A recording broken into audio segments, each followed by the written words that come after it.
कहाँ सुपारी फलती है, कहाँ नारियल, कहाँ कुसुम केसर। तो इस तरह के जो गीत हैं ये एक सूत्र में जोड़ते हैं, ये प्रयास किया है इन्होंने और इनको बराबर दोहराना चाहिए। इन गीतों में जो एक सूत्रता है, एक संवेदना है, उसे किस तरह से फिर से वापस लाई जाए। आज जब मानवता की किताब धीमी हो गई है और अच्छे गुण लगता है कि पारे की तरफ खिसकते जा रहे हैं, सरकते जा रहे हैं, तब अपने उस आदिम संस्कृति की ओर, उस सहजता की ओर लौटना जरूरी हो गया है। और इसके लिए इस तरह की पुस्तकों को लिखना और पढ़ना दोनों ही आवश्यक लगने लगा है, क्योंकि इनका अनुसरण करके ही हम वो आत्मीयता पा सकते हैं, वो अपनापन पा सकते हैं जिसे हमने खो दिया है, जो अब सपना होता जा रहा है। दूसरी पुस्तक आपकी हाईटेक कहानी संग्रह है। इसमें भी विकास के दौर में हमने कितना खोया है, कितना पाया है, उस पर एक नज़र डाली गई है और किस तरह से हम अभी हमारे विद्वान वक्ताओं ने भी इस पर चर्चा की, किस तरह से हम अपनों से कटते जा रहे हैं, अकेले होते जा रहे हैं। ये दर्द इन कहानियों में व्यक्त हुआ है। श्री करुणा जी की लगन को साधुवाद और उनके संचर हमारे प्रिय भाई पांडे जी को बहुत बहुत धन्यवाद। उन्होंने मेरी सखी को उसकी रचना धर्मिता में इतना सहयोग दिया, उनका साथ दिया और सभी आत्मीय जन जो यहाँ पधारे और उनका उत्साह मान बढ़ाया, उसके लिए मैं अपनी ओर से भी आप सबके प्रति कृतज्ञता व्यक्त करती हूँ। आज के सभी श्रोता जो हैं सब की ओर से उन्हें शुभकामनाएं और आज के संचालक महोदय भाई पांडे जी को कुशल संचालन के लिए बधाई। इतने लोग बैठे हैं भाई, अभी हमारे भाई ने सबके नाम लिए, बहुत से लोगों के, उनके स्वर में मैं अपना स्वर मिलाकर सबको प्रणाम करती हूँ, क्योंकि समय काफ़ी बीत चुका है। अभी हमें अपने अध्यक्ष जी को सुनना है और उनका सुनना सबके लिए बहुत जरूरी होता है। मैं उन्हें प्रणाम करते हुए आप सबको प्रणाम करती हूँ। बहुत बहुत आभार यहाँ बुलाने के लिए। बहुत बहुत धन्यवाद आदरणीय मुख्य अतिथि पद्मश्री डॉक्टर विद्याविंदु सिंह जी। साहित्य या समाज बिना मार्गदर्शन के नहीं चलता है। हमारे इस संसार को भगवान सूर्य की प्रकाश किरणों से ही संचेतना मिलती है, लेकिन मैंने अपने संसार में जो साहित्य का संसार देखा है, उसका एक सूर्य हमारे इस मंच पर है। मैं बड़े आदर और सम्मान के साथ में उन्हें आमंत्रित करता हूं, आदरणीय प्रोफेसर सूर्य प्रसाद दीक्षित जी।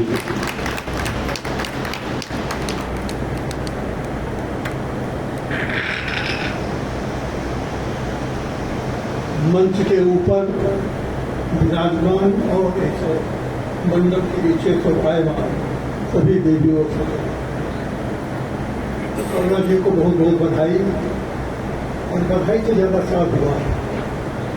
साधुवाद इसलिए कि आज साहित्य को जिन दिशाओं की जरूरत है, आज के लिए जो प्रयोजनीय साहित्य हो सकता है, वे निरंतर उस दिशा में काम करते हैं।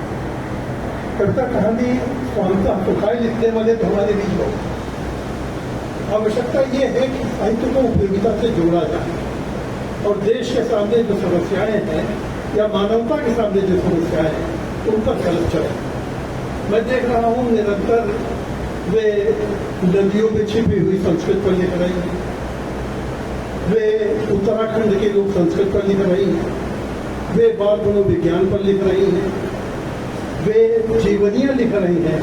आज जीवनी लिखने लगभग सब आप तो हमने ये बेटी को सौंप दिया और स्वयं ऐसा लगता है कि कोई रोल मॉडल ही नहीं है, उस पर लिखने की कोई आवश्यकता ही नहीं। परिणाम स्वरूप बच्चों को आदर्श नहीं मिल पा रहा, हमारी पीढ़ी को संभालने। अब तक वे बाल कथाओं में जगह थी, लेकिन अब कथा लिखने के साथ साथ बाल विज्ञान को देख रही है, उनके मनोविज्ञान को संभाल रहे हैं। उसी क्रम में आदिवासियों पर यह होता है। उधर हिंदी में आदिवासी दिवस नाम का एक चिंतन चल रहा है। ये आदिवासी कौन थे, इनकी परिभाषा क्या है? तो ठीक है कि संविधान ने उनको 342 के भीतर परिभाषित किया है, लेकिन वो भी बड़ा विवादास्पद है। अभी उसके नए नए रूप निकलते चले जा रहे हैं। अब एक तो गोसाई नामक जाति है, ब्राह्मण अपने को गोसाई कहते हैं, या गोसाई ब्राह्मण होते हैं, और वो आदिवासी भी है, शेड्यूल ट्राइब में भी है। तो कहाँ वो फॉरवर्ड है और कहाँ वो प्रिमिटिव या बिल्कुल कहीं की जनजाति में और कबीलाओं में शामिल हो रहा है। तो ऐसी बहुत सारी सूचियां हैं। लगभग 120 जनजातियां हमारे सामने। इन जनजातियों में कुछ के बारे में जो सूचना है, जैसे फार्मों पर बहुत लिखा गया, उनका साहित्य भी काफी प्रकाश में आए। लेकिन मगर नाम की जनजाति के बारे में मैंने पहली बार पुस्तक में पढ़ा। उसी तरह से कोरकू को पहली बार मैंने जाना, पावनों को थोड़ा थोड़ा जानता था पांडवानी की वजह से। टीजर की पांडवानी आप लोगों ने भी सुनी होगी, छत्तीसगढ़ की गाथा है। तो बहरहाल इस पर विचार करने की आवश्यकता है कि हम ट्राइबल किसको कहें। और दूसरी समस्या ये है, इसको लेकर बहुत अरसे से विवाद छाया हुआ है कि जो ट्राइब्स हैं उनकी संस्कृति को, उनके कल्चर को उसी रूप में मेंटेन किया जाए या उनका आधुनिकीकरण किया जाए। मुझे ध्यान में आता है भारत के तत्कालीन प्रधानमंत्री एक बार राजीव गांधी जी ने कहा था कि इनकी संस्कृति में इनके रूप को इसी रूप में बचाए रखा जाए। उस पर अखबारों ने बड़ी आपत्ति की, यानी उनको सभ्य न बनाया जाए, उनका आधुनिकीकरण न होने पाए, उनको समय के साथ न जोड़ा जाए। ये तो अमानवीय आचरण हो। उनकी संस्कृति को बचाए रखने का तात्पर्य है कि उसको प्रिजर्व किया, उनका खान पान, उनका पहनावा, उनकी प्रथाएं, उनकी परंपराएं जीवन में चरितार्थ करें, जरूरी नहीं। वो भी नई रोशनी में आना चाहते हैं, वैज्ञानिक समाज में रहना चाहते हैं, तो उस रूप में इनकी समस्याओं पर विचार करने की आवश्यकता है। ये आदिवासी बहुत सारे क्षेत्रों में, तराई एरिया में है, गढ़वाल में है, कुमायूं में है, कह लीजिए पूरे उत्तराखंड में है, ये हिमाचल प्रदेश में बहुत अधिक मात्रा में है, मध्य प्रदेश में जगदलपुर का या बक्सर का जो क्षेत्र है वहाँ बहुत बड़ी मात्रा में है। छत्तीसगढ़ तो पूरा लगभग 75% आदिवासियों से भरा हुआ। उसी तरह झारखंड में है, बंगाल की तरफ जाइए संथाल परगना में है, और आंध्र प्रदेश में और दक्षिण भारत में अलग अलग क्षेत्रों में। कभी कभी तो ऐसा लगता है कि हमारी लगभग आधी जनसंख्या आदिवासियों से है, जबकि आरक्षण केवल 3% को दिया गया है। तो उस रूप में इनके सुधार, परिष्कार, इनके उधार शब्द जरा भारी पड़ता है। उनके लोक कल्याण की कामना चलाई जानी चाहिए। तो आवश्यकता तो यह है कि पहले इन जनजातियों का हम घनिष्ठ परिचय प्राप्त करें, कुतूहल भाव से नहीं। हमारे यहाँ बहुत सारे लेखकों ने पूर्वांचल, पूर्वोत्तर प्रदेशों का यात्रा संभ्रम लिखते हुए होटल वगैरह जातियों का बड़ा वर्णन किया है, चस्का लेते हुए। तो वहाँ दुख योग्य जीवन है, वहाँ कोई निषेध नहीं है। तो एक तरह की पिकनिक बनाई है जहाँ संवेदना का सवाल पैदा होता है। तो आप उनकी प्रथाओं परंपराओं को वर्णन करते हुए अपनी मनतृप्ति कर रहे हैं, लोक कल्याण की भावना से नहीं सोच रहे। आवश्यकता यह है कि उसको निकट से देखें, और यह है केवल उड़नछू भाव से नहीं इकट्ठा किया जा सकता। हवाई जहाज से गए और किसी क्षेत्र का दौरा किया और दूसरे दिन लौट आए और उसके ऊपर पुस्तक बन गई।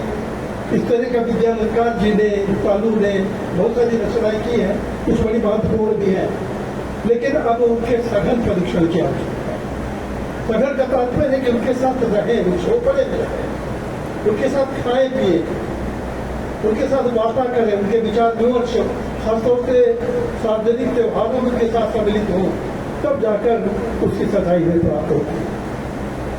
और वो जनजाति अब 75% जनजाति नहीं रह गए, वे सभ्य हो गए हैं, खेतिहर हो गए हैं।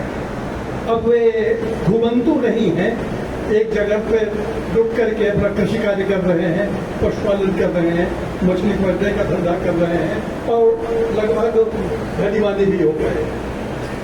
हाँ, एक बात को लेकर विवाद है, इनमें ज्यादातर जो जनजातियां हैं वे सब दावा करते हैं कि महाराणा के वंशज हैं, थारू की उत्पत्ति बताते हुए। और केवल वही नहीं करते हैं, अवध क्षेत्र में आप लोगों की याद होगा लोहर बढ़िया नाम की एक जनजाति आती थी, गांव गांव में घूमती थी। वो भी अपने को महाराणा कंशस कहते हैं। बड़ी सी चोटी रखाते हैं और जब सोते हैं तो अपने पलंग में घास का टुकड़ा रख लेते हैं। वैसे पलंग पर नहीं सोते, महाराणा ने जो प्रतिज्ञा की थी उसी के अनुसार। ऐसे ही पत्थरकटा नाम की एक जनजाति अब कब मिलती है, लेकिन पहले ये घर की चाटी काली छीनने के लिए, जात छीनने के लिए आया करते थे। इसी तरह से बंजारा भी कहीं कहीं मिल जाती है, नट और कर्नट भी कहीं कहीं मिल जाते हैं। और ऐसे ही बेड़िन नाम की, बेड़िया नाम की एक जाति है, वो पाई जाती थी। ईश्वर की कृपा से कम हो गई, इसका मतलब कि धीरे धीरे वे स्थिर हो गए। तो थारू शब्द का भी अब वही अर्थ निकल रहा। कुछ लोगों का अनुमान था कि थारू का तात्पर्य थार प्रदेश में रहने वाला, रेगिस्तान में रहने वाला, इनको अगर राजस्थान से जोड़ते हैं, कुछ महाराणाओं के वंशज के रूप में जोड़ते हैं। लेकिन मूल रूप से थारू शब्द बना है स्थिर शब्द से, जो एक जगह पर केंद्रित हो गया हो, मुस्तकिल हो गया हो। तो ऐसे थारू जो एक विशेष प्रकार की पहचान रखते हैं, उसकी परिभाषाएं दी जाती है कि चीकट नकिया गूंठ शरीर, जिनकी नकिया माने नाक चौकट हो और दबी हुई हो, और गूंठ शरीर माने नाटा कद हो, वो समझिए कि थारू। और मजाक में एक बात कही जाती है कि खर्रा पिए, खारा पिए और पीवे दारू, और खाने तरकीब बने तब कहा बैठालू। ये मध्य सेवन बहुत करते हैं, शराब बहुत पीते हैं, इसलिए पुरुष सभी लोग तो जब खड़ा न हो पावे खाने के ऊपर से खाने गिर पड़े तो वो थारू कहलाता है। बहरहाल इनकी अपनी एक संस्कृति है, इनका एक बड़ा महत्वपूर्ण ग्रंथ है। मैं करुणा जी से कहूँगा कि उसको खोज करके आगे का अध्ययन बढ़ावें, और वो है जंगवय पुराण। और जंगवय पुराण उनके बीच उतना समाजित है जैसे हमारे अपने धर्म ग्रंथ है, वो इनकी आस्था के मुख्य केंद्र होते हैं। भाषा इनकी अवधी भी है, भोजपुरी भी है, नेपाली भी है, कुमाऊनी भी है, सबका मिला जुला रूप है। जो जिस क्षेत्र में रह रहे हैं, लखीमपुर के पास से आपको मिलने शुरू हो जाए। इनका धंधा मैंने कहा कृषि है, मछली, हस्तशिल्प इनका बड़ा अच्छा है, जो टोकरियां बनाते हैं और तरह तरह के कलात्मक, ऐसे ही जो पर्वतों बनाते हैं, जो उनके संस्कार हैं। इनमें कुछ जातियां हैं जो नृत्य गीत भी लिखते हैं और गाते हैं, और बहुत को विशेष रूप से आयोजित करते हैं। उनको ऐसा लगता है कि किसी प्रेतात्मा के अभिशाप से मृत्यु हुई है, तो उस पर जादू टोना याद आ जाता है और उसकी साधना कई दिनों तक करते हैं। पहनावा जो पारंपरिक है लगभग लुप्त हो गया है, सब वही मतलब पहनते हैं जो हम आप पहन रहे हैं, वरना स्त्रियों का घाघरा लहंगा जिसको कहते थे, और पुरुषों में फतुही, एक तरह की वास्केट कह लीजिए, वो पहनी जाती थी। अब धीरे धीरे मिक्सअप हो गए हैं, आप और हमारे उनके खानपान में ज़्यादा अंतर नहीं है, केवल आर्थिक स्तर का अंतर है। इनके विवाह भी विचित्र तरह के होते हैं, उसमें 3-4 तरह के विवाह बहुत महत्वपूर्ण है। एक है खर्चा विवाह, क्योंकि मातृमूलक परिवार है, इसलिए वर पक्ष को पैसा देना पड़ता है, उल्टा दहेज चलता है, उसको खर्चा विवाह कहते हैं। दूसरा है जिसको चुटकुटा कहते हैं, चुटकुटा, जो जाके लड़की के घर में बस जाता है और जबरदस्ती बस जाता है। वो एक तरह से एक कह लीजिए बिना बुलाए अपमान सहता हुआ भी तो चुटकुटा होता है। और एक होता है उड़ाना, ये अवधि में भी चलता है। उड़ाने का तात्पर्य जो अनूढ़ा हो, बूढ़ा मैंने विवाह जिसका हुआ हो, और अनूढ़ा जिसका विवाह न हुआ है। तो ऐसे अलग अलग रूप हैं। इनके यहाँ भाभी से शादी कर लेना, साली से शादी कर लेना, ये तो बड़ा विधि है। मौके पर इतना गीतों में भी आपको संस्कार गीत मिलेंगे, धार्मिक गीत मिलेंगे। विवाह के समय हल्दी चौक की गीत गाते हैं, जगह गाते हैं, बारात स्वागत के गीत गाते हैं, वधू का स्वागत करते हैं, बाल गीत भी लोग मिलते हैं। बहरहाल ये काफी कुछ साहित्य है, इसको एकत्र करने की आवश्यकता। अगर इनके गीत एकत्र हो जाए तो उनकी सामाजिक विचारधारा, उनका दर्शन, उनका इतिहास हमें बाहर से नहीं कहना पड़ेगा, उन्हीं गीतों से निकलेगा और वो ज्यादा प्रामाणिक हो। ये जो मगर जाति है, सिक्किम के आसपास पाई जाती है। वहाँ की दो बड़ी महत्वपूर्ण भाषाएं हैं, एक को कहते हैं लेप्सा और दूसरी सिंकू। तो लेप्चा और लिम्बू ये तिब्बत के आसपास की बोलियां हैं और वही के जनजातियां हैं। इनमें भी वही सारी प्रथाएं हैं, वही पहनावा है, वही खान पान है, वही रीति रिवाज है, वही सारे संस्कार गीत हैं। उनका एक जाति एक जनजाति मिला जुला सब एक ही संस्कार देखा जाता है। केवल विवाह में कुछ अंतर होता है। जैसे इनके यहाँ एक विवाह है जिसको चोरी विवाह कहते हैं, चोरी बने लड़की को उठा ले जाते हैं, लेकिन किडनैप नहीं है, वो दोनों सहमत से होता है। दूसरा है लम्भेना, माने घर में आके लपझप करते हैं और फिर प्रेम भाव पैदा हो जाता है। तीसरा घरगुती, चौथा आसिया, जिससे कुमारी माँ जो बन जाती है तब उसका विवाह होता है। और पांचवीं तरह विवाह है जिसको आटा लाटा कहते हैं, माने बारात का खर्चा लड़की बारात लेकर के आएगी, माँ के दुल्हन परिवारों में बारात उधर से आती है और आपको उसका खर्चा उठाना पड़ेगा। तो इस प्रकार की उनकी तमाम सारी रीति रिवाजें हैं जिनका परिचय होना चाहिए इसके दिया है। ये जो पंडवानी है और पांडव है छत्तीसगढ़ की लोक कथा है और छत्तीसगढ़ की ये जनजाति है। इनको लोग पांडव से जोड़ देते हैं, जबकि पंडवानी वहाँ की भाषा है, उसका कौरव पांडवों से कोई संबंध नहीं है। छत्तीसगढ़ का ज्यादा से ज्यादा संबंध राम कथा से है। वो कौशल्या जी का मायका रहा है, श्री राम का वनवास के दौरान वहाँ बहुत प्रवास रहा, तो उनके गीतों में राम कथा बहुत है। और दूसरे जो उनकी गोती होती है, गोती बने जो गोत्र की स्त्रियाँ, हमारे अवधि में भी गोतियाँ बुलाई जाती हैं, उनको निमंत्रण दिया जाता है। उनके बीच में कर्मा नामक एक बड़ा बढ़िया बहुत सुंदर गीत होता है, लोकगीत है, उसका गायन करते हैं। और उसी के साथ साथ ढोला मारू भी गाते हैं। एक महुआ गीत गाते हैं, मदिरा पीते हुए, महुआ से जो रस निकलता है आंसू उसका पान करते हुए। और ऐसे ही मृत्यु गीत इनके यहाँ बहुत प्रचलित। हमारे यहाँ अवध क्षेत्र में किसी की शव यात्रा में घर में भी गीत नहीं गाया जाता, वहाँ मौन ही सबसे बड़ा सम्मेलन है। तो बहरहाल उस प्रकार की परंपराएं लेकर के चल रहे हैं। अब भूले पिछले कुछ लोग रहेंगे। अब स्थिति आ गई है कि 10-15 वर्षों में अगर इनके रीति रिवाज को, इनके जीवन को नष्ट देखा गया तो अगली पीढ़ियों को हम बता नहीं पाएंगे कि कौन जनजाति थी, उसका क्या इतिहास था, उसका क्या स्वरूप था। मुंडू जो जाति है ये मुंडा जाति, मुंडा बोली से जुड़ा हुआ है, महाराष्ट्र के आसपास प्राप्त होती है। इसका भी तौर तरीका तो वही है कि महाराष्ट्र में बहुत पाए जाते हैं, मध्य प्रदेश के सीमांत में पाए जाते हैं। ये भी चोरी विवाह करते हैं और दूसरा जारी विवाह कहलाता है। जारी माने जो स्वीकृत है और चोरी माने जबरदस्ती जो कराया गया है। बाकी में कोई अंतर नहीं है, लगभग वही प्रकार का खान पान, बोली का फर्क है, थोड़ा कुछ रीति रिवाजों में फर्क है। ये अब धीरे धीरे सामान्य होने की कोशिश कर रहे हैं। भारत सरकार इस दिशा में काफी प्रयत्नशील है। अब इससे बड़ा कल्याण कार्य और क्या हो सकता है।